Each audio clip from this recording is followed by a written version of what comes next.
Hey everyone, I'm Ashleigh Banfield, and this is Drop Dead Serious.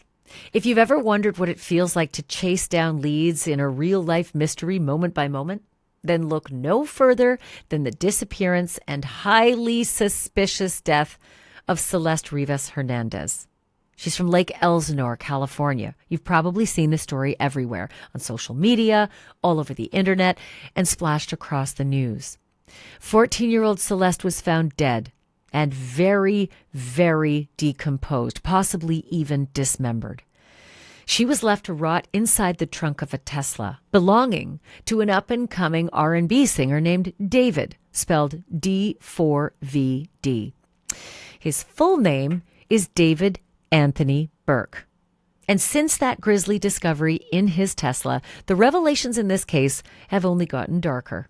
From raids on David's Hollywood Hills expensive rental mansion to haunting accounts of Celeste's final days, and internet sleuths are trying to piece it together in real time. The LA Medical Examiner hasn't said yet how Celeste died. They've listed no official cause of death and no official manner of death. Detectives are treating it like a homicide, but if they've found anything concrete that proves it was a murder, they're keeping that part quiet. If you're just jumping into this case now, or even if you want a refresher or the full backstory, the timeline, all of it, I have put together a playlist with all of our coverage on Celeste's disappearance and her death. It's right there in the episode description, but in this episode, we're going to dig into the newest reports and the latest news that's come out in this case. And later in the episode, I'm going to catch up with someone who has been smack dab in the middle of the chatter over a viral concert video that surfaced and totally blew up online today. Thousands of people were sharing clips of the video and swearing that it was Celeste in the balcony, catching loving signals from David, who was performing on the stage below. Wait until you hear what Charles Ladibaudiere, the executive producer of TMZ, has to say about that viral video. He's coming up in just a moment. But first, a big thank you for supporting this channel. Thank you so much for being a part of this community. I feel very special that you come to this show on a regular basis, and I'm very, very, very appreciative. I also could not do this without my sponsors who make this podcast possible, like Morgan & Morgan, a company that I've partnered with. If there's anything that this podcast has proven to me, it is that the world is so freaking unpredictable and that having a good lawyer is really important. That's where Morgan & Morgan comes in. It's a firm with over 1,000 attorneys right across the country, and they win a lot. They've recovered over $25 billion with a B for more than 500,000 clients. That's 500,000 clients, and the results speak for themselves. In Florida, a client got $12 million after the insurance company offered just $350,000. In Pennsylvania, a client was awarded $26 million, and that's 40 times the amount the insurer offered, which was $650,000. Another client in Pennsylvania got $29 million after being offered just $500,000. A Florida client got $20 million when the last offer was, you ready? Zero, nothing, scratch. So even if you don't think your case is worth millions, why not find out? Why not just check? Start a claim. At the very least, you should be fighting for what you deserve. And you know what? Morgan & Morgan makes this really, really easy. If you have a smartphone, an iPhone, a Samsung, you can do this right from your phone in just 8 clicks. It's that simple. So if you're injured, start a claim, take a peek, find out what's the downside. Just go to forthepeople.com/Banfield. Again, that's forthepeople.com/Banfield. Or you can click the link below, or you can scan the QR code on the screen. And hey, please feel free to share this code with your friends. They can check it out too. Maybe you know someone who was injured. Maybe you can have a finder's fee. Just give them my code, forthepeople.com/Banfield. Okay, back to the case. Let's get into the latest developments. If you caught the last episode, you'll remember the $20,000 a month mansion in the Hollywood Hills that was being leased by David's manager. At least it was in his name, right? This is where David was living. And police raided that property for 12 hours, tearing through every corner, even the drains. And according to TMZ, they were searching for blood evidence or even tissue that might connect back to Celeste. Only after that raid did David's manager abruptly break the lease and made some type of agreement with the landlord to move out. And they did, moved out. We actually talked with the owner of the house, and he said that he and David's manager agreed to the terms of breaking the lease. He also wasn't really super keen that his Hollywood Hills house was suddenly all over the news. And can you blame him? Who wants to be associated with a story like this or have all the looky-loos coming around? According to TMZ, the landlord insists that he had no idea that David, the singer, was actually living there, just his manager. And the owner had no clue about Celeste being there either. So here's what's new. When we pulled up the address on Google Maps, parked right out in front of the mansion, you guessed it, was a black Tesla. And if you look closely, you can see that the plates on the car are blurred. That's the policy of Google Maps. They blur people's license plates when they capture them in their pictures. But you can tell that the plates on this Tesla are a light color.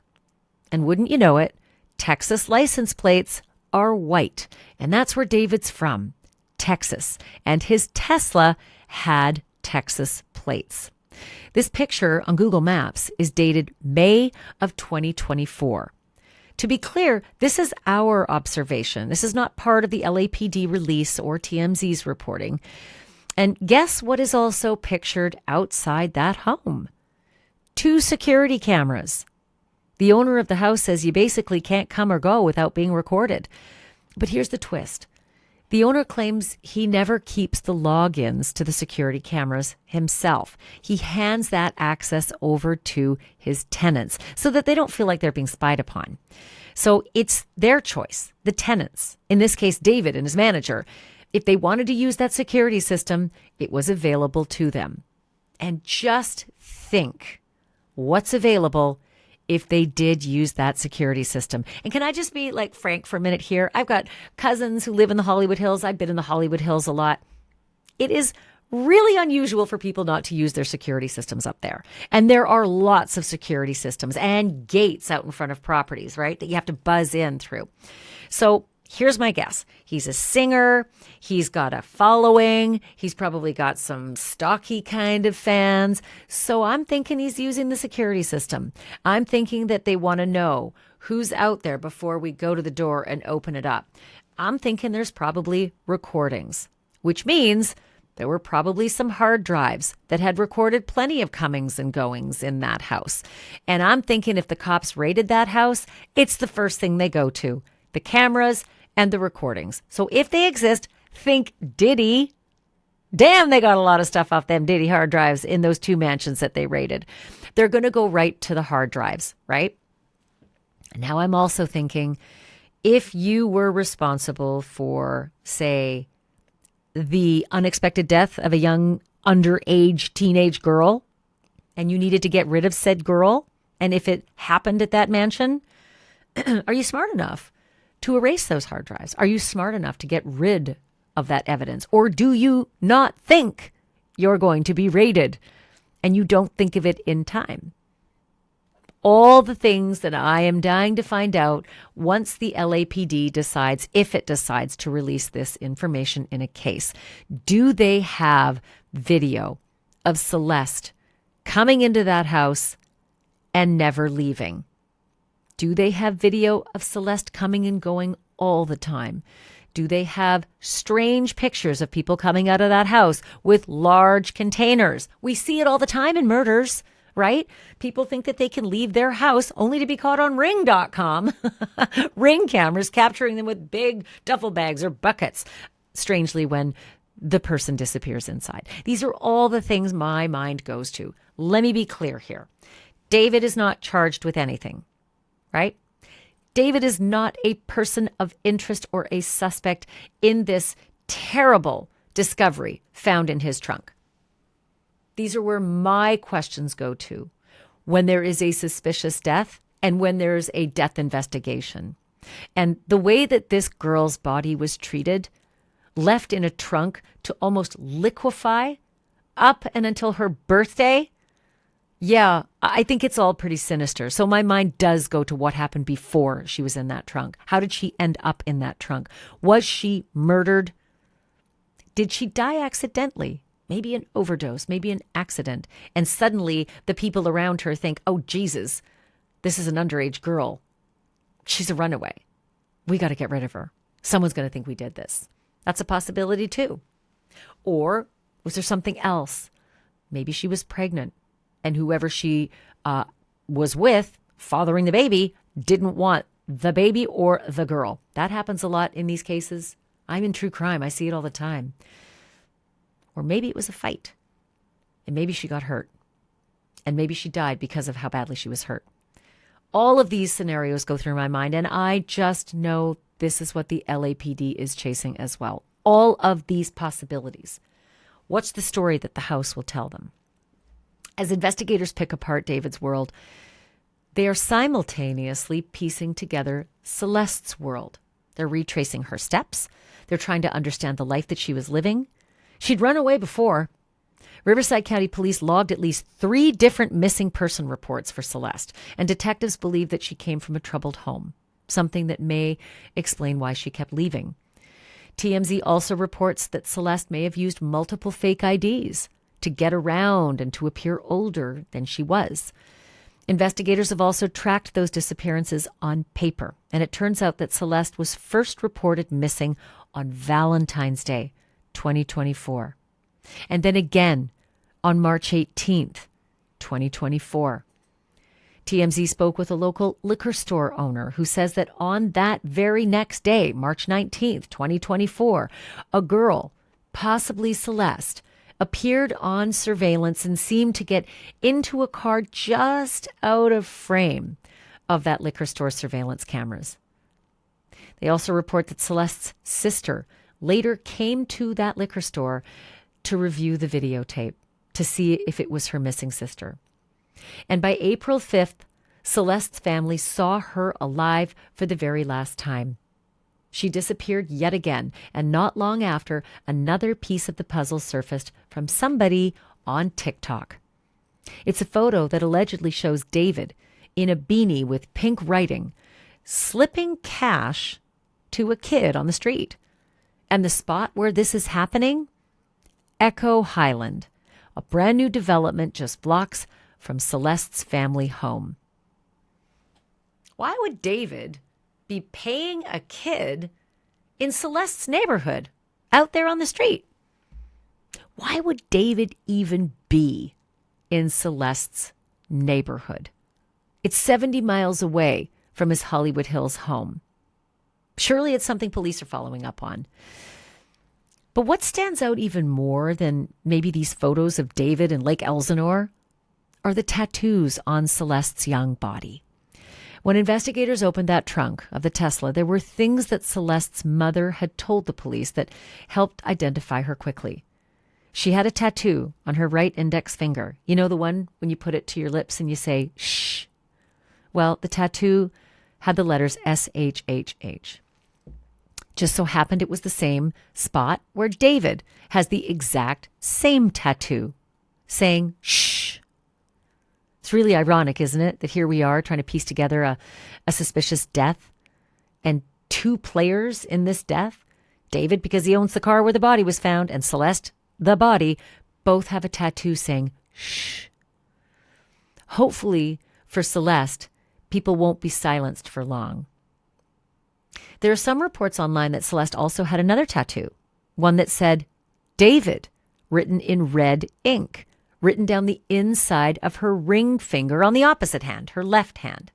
This has not been officially confirmed that the second tattoo is Celeste's, but plenty of internet sleuths have matched pictures showing a ring that she's seen wearing in a lot of pictures with pictures of a hand wearing that same ring and displaying that tattoo saying David. A lot of screenshots have surfaced from Snapchat, and they appear to be from Celeste's account. A message was sent to that account that says, quote, not gonna lie, David kinda hot. And the account responds back with a picture of the girl's hand with the ring finger showing the tattoo of the name David. And interestingly, the finger is wearing an engagement-style ring. And it is the ring finger, let's not forget. But what really lit up the internet was a video from one of David's concerts. On August 24th, 2025, at the Fillmore in Silver Spring, Maryland, he pointed to someone up in the crowd, up in the balcony above the stage, and he made a heart sign with his hands. The same girl later appeared in photos standing beside a man that many online believed was David's brother. And when those images are compared to pictures of Celeste, the similarities are freaky. I mean, honestly, they are uncanny. The girl in the balcony has the same chin, the same jawline, the same nose, and most importantly, the same signature hairstyle as Celeste. Brown, curly hair, and lots of it. The girl in the picture is wearing a black tube top. And remember, the medical examiner confirmed Celeste's last outfit as a tube top, black leggings, a yellow bracelet, and stud earrings. In the concert photos, the girl is wearing jeans, but still, that tube top.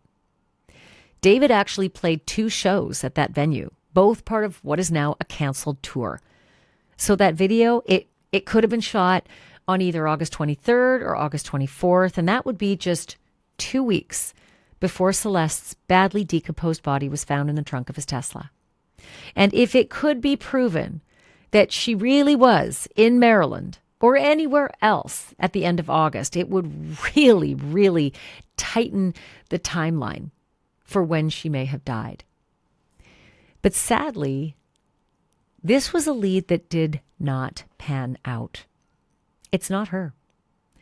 TMZ now reports that sources close to the case say the person in that footage, the girl on the balcony above David performing on stage, is not Celeste. So if it isn't Celeste, who is it? Who's he sending love signals to now? Who looks a lot like a girl that he was pretty lovey-dovey with before, at least if those images that we've seen so many of are Celeste. And where does this leave the timeline of things that we do know? TikTok detectives claim that they've pieced together David's entire August and September, overlapping with Celeste's disappearance. But let me be clear. This timeline up to September 3rd has not been confirmed by investigators. The crowd-sourced timeline goes a little like this. August 8th through 9th, David is on stage in Dallas and Austin, Texas. And then 3 days later, August 12th, David flies to Florida. And we know at this point that his Tesla is still in Los Angeles. 11 days later, August 23rd through August 24th, he's on stage for the 2 shows in Maryland with a girl who looks a whole lot like Celeste, but wasn't Celeste. The next day, August 25th, David returns to LA. August 26th, David performs in Cleveland. And 2 days after that, August 28th through August 30th, David performs in Boston, Montreal, and Toronto. Here's where things are a little unclear. 4 days later, there's a report on September 3rd that some neighbors spotted that Tesla abandoned in the Hollywood Hills just a few blocks away from David's home. NBC, however, reported that the neighbors had complained that that car had been abandoned there for over a month. Regardless of the date, the neighbors reported it to the police because it had clearly been abandoned and something smelled. They thought it might be a dead animal nearby. On September 6th, the Tesla is towed to an impound lot. A day later, on September 7th, Celeste would have celebrated her 15th birthday, but she likely spent it decomposing in that trunk. September 8th, the next day, workers in the tow yard have had enough. They complain that the smell from the Tesla has become overwhelming, and they call the police. The police arrive and open the trunk, and inside were Celeste's remains, sealed in plastic, left to bake in the brutal heat of a Los Angeles summer in a black trunk. That trunk had likely become a virtual oven. We don't know the exact condition of Celeste's remains when the investigators made that discovery. Some reports suggest that she might have been dismembered and that she was in an advanced state of decomposition. But even in that state, forensic experts know how to look beyond what's visible. They look into bone and tissue and trace evidence to determine not just how long she was in that trunk, but possibly how she died. Sometimes, and this is going to sound so gross, they look at entomology. They look at actual bugs. Sometimes the behavior of maggots and bugs on a cadaver can help you time the date of death. Sometimes the decomposition is so advanced it's way more difficult, but it is fascinating, some of the science they use. As for David, well, there is still no official proof that David and Celeste ever crossed paths. That's official proof, because the internet is full of videos that sure make it look like they've been together for a while. What is clear is this. Celeste, according to her mom, had a boyfriend who went by the name David. And the singer, he apparently had somebody pretty special in his life named Celeste, even wrote a song about her. And it's important to point out again that David hasn't been charged with anything, and police have not named him as a suspect. They haven't even named him as a person of interest. I spoke with TMZ's executive producer, Charles Ledebaudiere, on my NewsNation show, Banfield. They have been leading the coverage on this story. And so I check in with them every day. And today I wanted to talk a lot about that viral concert video. Again, it's my NewsNation show, Banfield, 10 p.m. Eastern on NewsNation. Here's my conversation with Charles.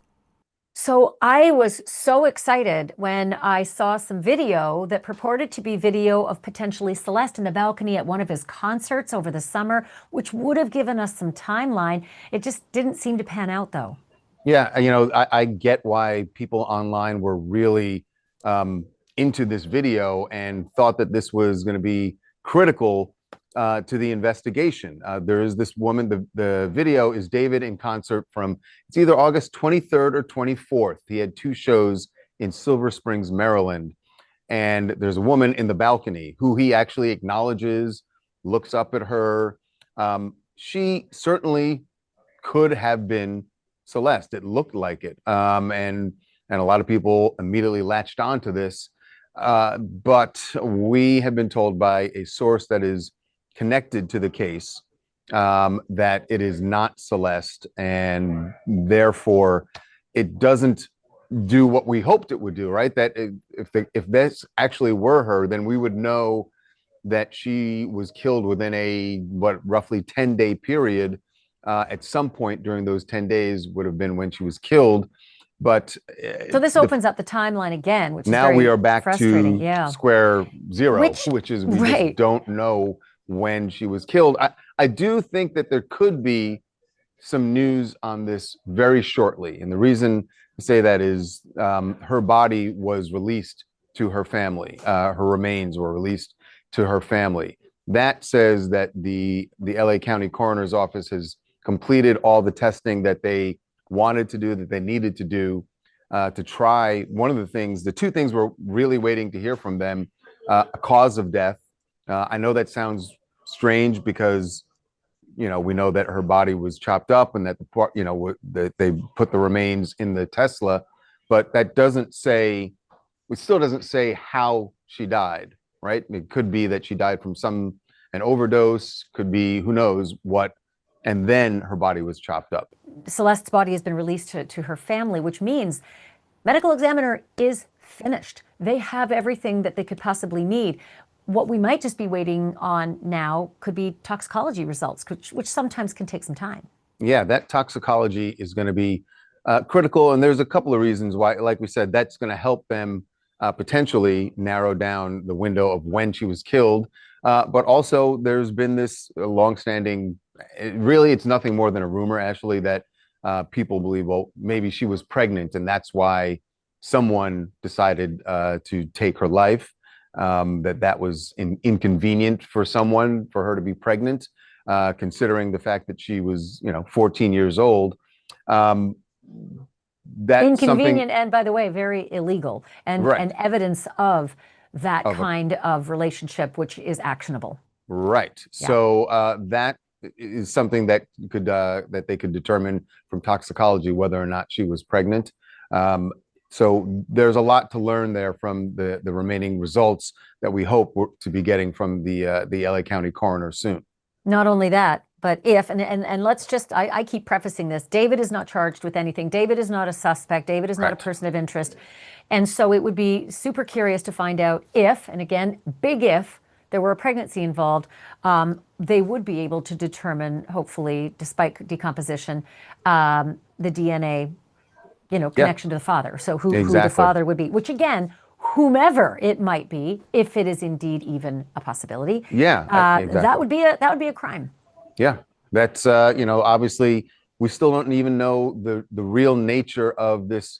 Really, even if it's just friendship, it's still kind of creepy. Yeah. The relationship between David and Celeste, and we also don't know if David was aware of her real age. One of the things that we have been told by sources connected to the case that she had a lot of IDs, a lot of fake IDs, and that some of them certainly would presented her as being 18 years old or older. And we know, of course, she was 14 at the time of death. And did David know that she was that young, and or did he Well, you see? know what, Charles? I I just have don't know. seen some live streams that are very uncomfortable where a young girl with the cleft chin, just like Celeste has, Hmm. um, they're live streaming and they mention something about underage girls, and the whole thing is like, shut down, stop this video, mods, can you delete this? And so it seems to me that there's Yeah. some knowledge that something about being underage is a problem on that video with only the two of them in it. And Which, but remember, we know go about ahead. that there was a comment on one of his TikToks back in February where someone made a reference to waiting for LAPD To get your to ass. come get your ass for messing with a 13-year-old. So Yeah. And that's uh, contemporaneous. That's before all of this. So you go yes, back in time, and contemporaneous commenting and evidence is critically important when you start realizing an underage girl was found in his trunk. So exactly. about the photos, there is rampant speculation and theorizing and conspiracy theories online. And a lot of it has to do with pictures that people think are Celeste. And it's really clear to me that there are several different people in his world that look like her. For instance, the video of one of the songs has a girl who looks exactly like Celeste, the same hair, and it is not her. Her credit has a whole other name Yeah. at the end of the video. Yeah, we that was when we saw that rumor online. We looked at that video one day and broke it down. We watched it backward, forward. We slowed it down. We froze on it, and really, people looked at it for a while and they're like, it could be it could be her, but yeah, it's look. You have a Latina young girl with curly hair, and immediately everyone goes, oh, that must be her. That must be her, because everyone is wanting to make links here, and like that's what happened with the video from his concert. Look, some is just hard to tell, and the reason normally we can verify these things because you can speak to someone who knew, you can speak to a family member, you can speak to someone who was at the event, and those people have not been coming forward. And obviously some of her family members, her brother spoke to NBC here in Los Angeles, but not on camera, And very and early on. very early on. So it's just hard to find these You people. know what, Charles? It's giving Idaho 4 vibes, because the entire University of Idaho shut down. Kids wouldn't talk. And that's not normal in our line of work. Kids always talk, especially teenagers and older teenagers and 20-somethings, they talk. But in Idaho, nobody, the police, the city, the university, the parents, everybody was locked down by the police and by the administrators, probably for good reason. It certainly preserved the prosecution. This might be what's happening here, that the players involved have been locked down by the police and told, do not speak. Yeah, it could be. It could be that. It could be that they are getting, legal advice from someone telling them, aside from the police telling them that they shouldn't be talking about it. We did get one person to talk, and this is not a family member, but someone who knows the family. We spoke to the owner of a liquor store that is on the block, same block in Lake Elsinore where Celeste and her family lived. And he told us he was very familiar with the kids in the neighborhood because the school bus stopped right in front of his liquor store every day, and kids would come in, not for liquor, but come in to buy soda and candy and things like that. And he said that back in March of 2024, at a point when Celeste was missing, her sister came into the store and asked the liquor store owner, "Hey, have you seen her? Do your security cameras perhaps have any footage of her?" He told us that he went back at the sister's request and he did look.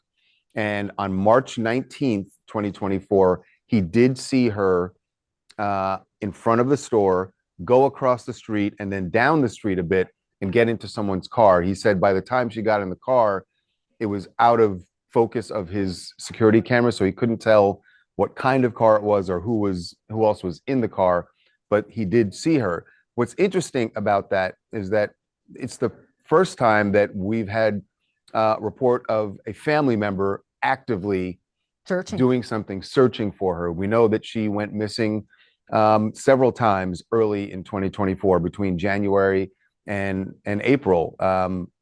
But we were always curious. We talked about it a few days ago. Like, why wasn't the family doing more to try to find her? This was the first instance where we heard of a family member actively out there searching.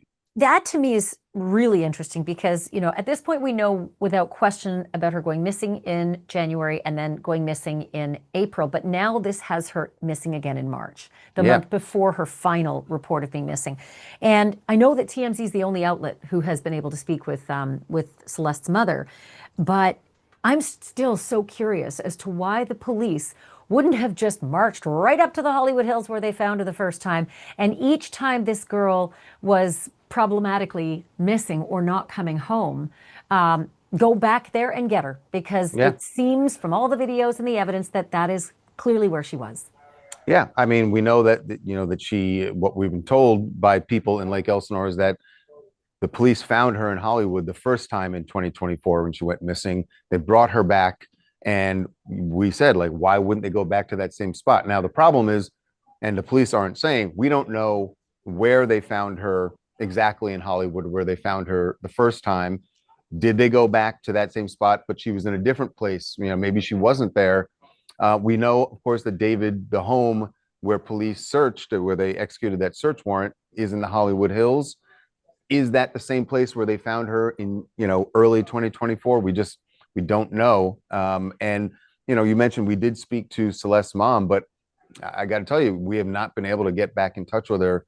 She has gone quiet. And again, this may be on the advice of legal counsel that the family members just aren't talking anymore.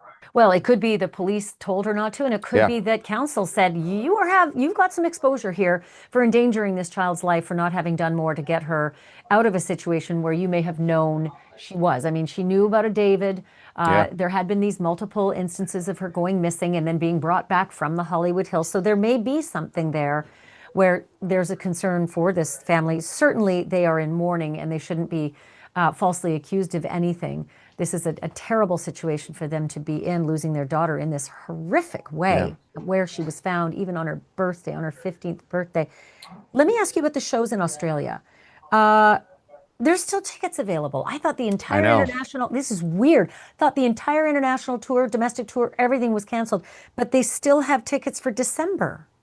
Yeah, it is very puzzling to me, and I don't know if that's just optimistic that David and his management are hoping that by that point, this is all going to be cleared up and he's going to be free to leave the country. They clearly didn't feel like that was going to be the case for his European tour, because they canceled those dates in October and November. What can you read into that, right? Can you read into that David has told them, I'm not guilty of anything and this is all going to clear up, so don't cancel those December dates. We just need to let the investigation play out. Perhaps that's what's happened. But it is really puzzling that they have not canceled those dates yet. Look, Could it be a logistics still a lot issue? of time. The venue just doesn't know what's happening over there. I just keep thinking it's the label that proactively went and did all of this, but they would have done it in one fell swoop. It's really weird to me that even the venues wouldn't know by this point, right? So it's just very, very strange to me that those dates are still available. But again, we should say, as you mentioned, Ashley, he has not been named a person of interest, a suspect. There are more than 2 months to go until those dates come up. Sure. Certainly, I would hope something is, in the next 2 months. Are the police going to name a suspect? Yeah, I would think so. And by the way, even if they don't name a suspect, let's go really far-fetched here, that over the next 2 months, they continue investigating, they're still asking questions, and they haven't named a suspect. At some point, they got to let David go on and live his life, right? So Yeah, the umbrella of suspicion that ruined the Ramseys for so long. It's not fair. One last question, because I know you got to go. That is that there is a funeral scheduled for Celeste, and it's coming up.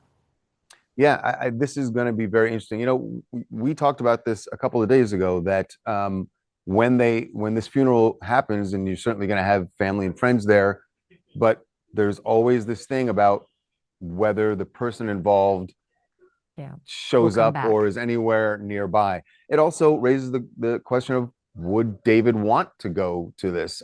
It would seem like he would want to, but I don't think the family would want him there. And furthermore, we don't know where he is at this point. We have not seen any trace of him here in LA. There's some people who think he might be back home in Texas, but he has not been seen there either. There are photographers who are on the lookout for him, but no one has seen him. So this funeral is going to be very interesting. There'll be a lot of eyes on it for that very reason. And obviously her family will it'll be a very difficult mourning process for them, because they don't have answers, right? Yeah.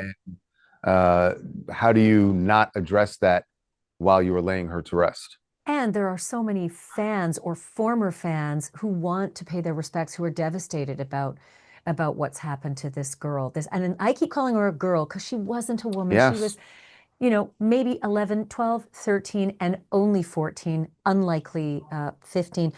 Charles, that funeral's October 4th. We'll definitely be covering it. Can't thank you enough, as always. So appreciate your time. All right. Thanks, Ashley. My great thanks to Charles Ledebodier from TMZ. He is full of new information every single day, and analysis too, because he's been to this rodeo a few times like I have. This particular case just keeps getting darker.